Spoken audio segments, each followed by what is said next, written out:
Hey everybody, I just wanted to share a workout with you because I haven't done that in a while. So it's leg day this day, at least. This was last Thursday, and today is Tuesday, September 19th, 2017. But anyways, I like to start off doing some mobility work. Before, like a while ago, when I first got into training, and for like actually the first couple of years, I didn't feel like I had to do a lot of mobility and stretching and like warming up. I would just kind of use lighter weight and then build, and then I'd be fine. But I'm just kind of feeling like I need to warm up better these days with my joints and everything. So you can use the hip adduction machine if you want. I kind of rotate that, and then also using these bands, doing sidewalks to the left, to the right, and then, obviously like I'm doing right now, walking front and then walking backwards, just kind of activating those hips, glutes. I do some air squats, stretching. I don't have any shame in the gym. I don't give a rat's tail who sees me doing what. So I just kind of do my thing. I do what needs to be done, and that's kind of the way you should be. You shouldn't care what other people think. You're there to work on your body and do your thing, so just ignore everybody else. Here it's a good hip stretch, leaning forward, forward lunge, really pushing that hip into the floor, and I kind of like move around, hips to the left and the right, really stretching those glutes, quads, swinging just for some, dynamic stretching. Open up the hips. You're really working your hips pretty hard on leg day, as well as your knees, but your knees get pretty warmed up. So I do some squats with the bar. I mean, how you warm up is going to depend on how strong you are. So the bar doesn't seem like a lot to me, but I usually do that for stretching and just kind of like a really light warm up. And then I jump to, I'd like put 15s on the bar. So that's what, 30 plus 4, that's 75 pounds. And then this is more of a working set, I guess, if the reps are higher, but I'm not really sure. I don't know when I start counting it just kind of varies when I start counting my like working sets. So maybe from, if I have 35s on the bar, I'll start counting a working set. Sometimes if I have 25s, just depending on how I feel, how heavy everything feels. So I do like working out with knee sleeves. I feel like it keeps my knees nice and warm. I feel like it helps with injury prevention, and I don't know, it just feels good, especially if I'm going to go heavier. I just feel better about it. And usually about, if I put a 35 or a 45 on the bar, so 135 pounds, or 100 and, what would that be, 15 pounds? I usually start putting on my belt, just depending on how things feel. So you'll see me do like a lot of upper body stuff when I prep to do my squats. And that's because I really believe in lat, like really keeping everything tight from head to toe. And that's kind of how I work. So I really like keep my shoulders down, engage my lats, engage my back, keep everything nice and tight. Then I tighten my core, try to keep my spine nice and straight. And then everything else is lower body. So I've been trying to keep my glutes nice and flexed the whole entire time. It's helped with like any lumbar moving that I don't want. I do feel like my hips are a little bit sideways on the way up, like one glute activates a little sooner than the other. Just there's always something to work on. That's what I love about bodybuilding. But yeah, so knees out, core tight in every exercise, really. That's all. You should always be thinking about that. The more stable you are in every other part of your body, the more you'll be able to just focus on that one body part that you're focusing on. So if you're doing like, lat pull downs, keep everything nice and tight, and then just move the part of your body that you need to move. Unless, of course, you're doing like some super, multi-muscle group exercise. But anyways, it just depends on your goal. So I've been trying to use the 45-pound bar because our gym doesn't have straight barbells that are like pre-loaded. They only go up to 60 pounds, and then the rest are like I want to say crowbar. I don't know what it's called, like the crowbar. I don't know what it's called. It's like bent, and it's like not comfortable. So I just tried to load this, and then the other day I tried to use the pre-weighted bent ones, but that did not workout. It was really hard to get up over onto my shoulders and stuff. So I don't know what I'm going to do. It would be nice if they had a little bit more equipment at this gym. But anyways, there's a couple of different ways that I work my lunges.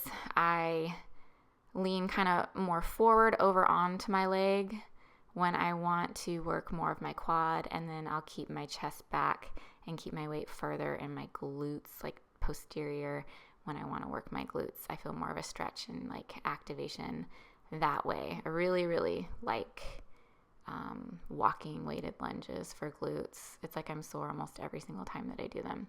So really good exercise to do. I like to do it generally following squats and deadlifts, but I don't think I did like my traditional deadlift workout here because it's accessory, and sometimes I'll skip it a little bit if my back is bothering me.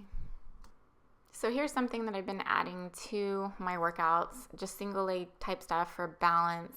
It does work your glutes and your hamstrings, but it's lighter weight and it's more for like stabilization, but you will get a little bit of a pump doing it too. I like to use my straps because when the weight is too light, I don't know, I just can't feel it the way I want to feel it. So I think I did right side, left side, and then I switched to just like a regular RDL Romanian deadlift with the dumbbells.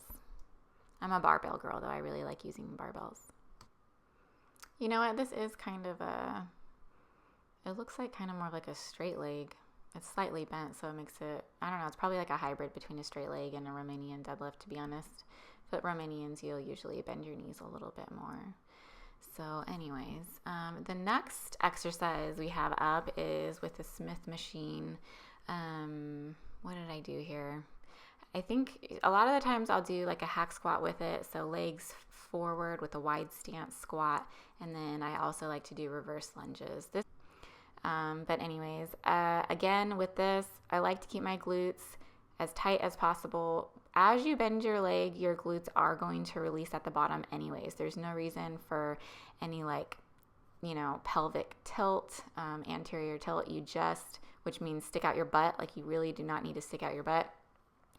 As you bend, just keep it nice and tight until it's forced to release, and then just push it straight up. You'll see my right leg kind of go out to the side, and that's because I'm really trying to activate my glutes. When your knees are out, more of your glute is activated, or at least that's how I feel.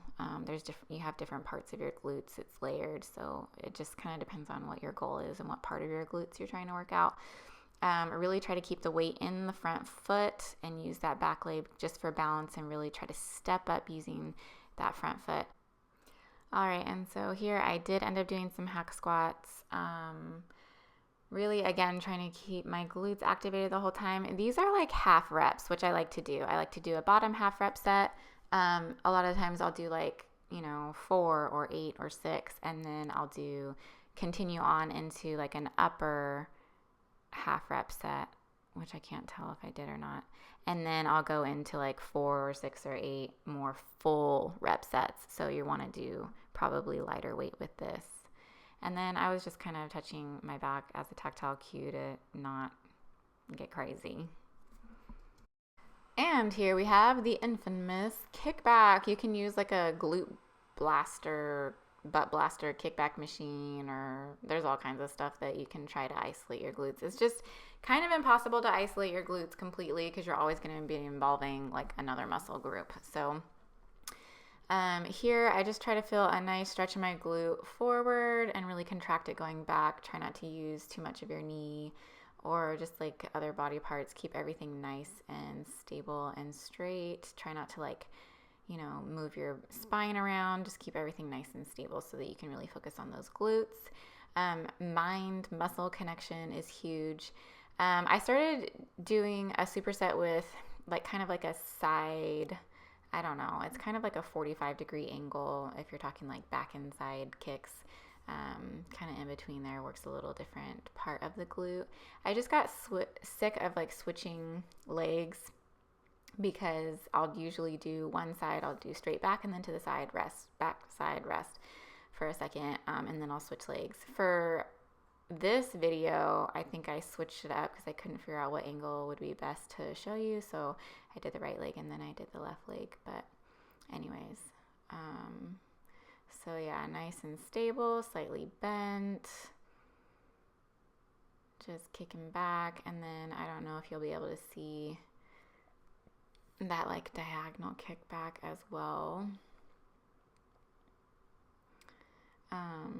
Really play with the weight too. If it's too easy at first, jump up a notch, literally, or down a notch, I guess, to make it heavier. And just always try to push the weight a little bit more. If you're pushing the same weight every single week, you're not going to make a lot of progress. Your muscles like to be tested in order to grow and get stronger. So yeah, you'll see it's not directly back, it's kind of to the side. Yeah, this isn't the best angle, but you get my drift. So the next couple of exercises that I do are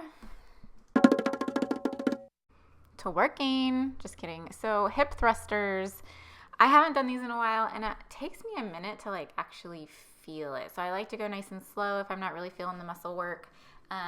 Play with like how far I go down, because if you go down too far, I feel like you've released, and like it's just why you're just working more of your quad. So go down to the point where I released, which is usually not all the way down, and then push up, so slow on the negative, and then really blast it through. So I don't know exactly what I was doing. Look at me, I'm like, looks like I'm touching myself, but I'm really looking for my hernia, trying to feel it. It still kind of bothers me every once in a while, not a lot, so I'm not gonna like go to the doctor or anything, but it does bother me occasionally. So again, just really trying to feel it. Slowly release at the very bottom. You don't want to rush the release, guys. Keep those glutes tight. And here we have the hex bar or the trap bar or whatever you want to call it. But I like doing Romanian deadlifts with these. I just wasn't feeling like I did enough. I hate accessory work because I really feel like my muscles are worked out the hardest when I do heavy work. So actually, this is lighter. I think those are like, the bumper plates are like 25, 35 pounds. I don't know. And then it's just like a 10. So pretty light. The trap bar is actually kind of heavy though. So I don't know. Maybe it's just the weight distribution. I'm not really sure exactly how much heavier it is than the 45-pound bar, if at all. It just feels different. And I really like it. And you can keep your back nice and straight. And just really focus on your form, keeping your arms out to the side. So anyways, I hope you enjoyed it. I hope it was somewhat informative. And if you have any questions, feel free to contact me if you're looking into coaching, personal training local, or macro coaching at a distance or local. And then also bikini coaching if you want to learn macros. I also have a plan for that as well. So thanks for watching, guys. I never ask you to give it a like, but go ahead and give it a thumbs up if you like it. And I will see you next video.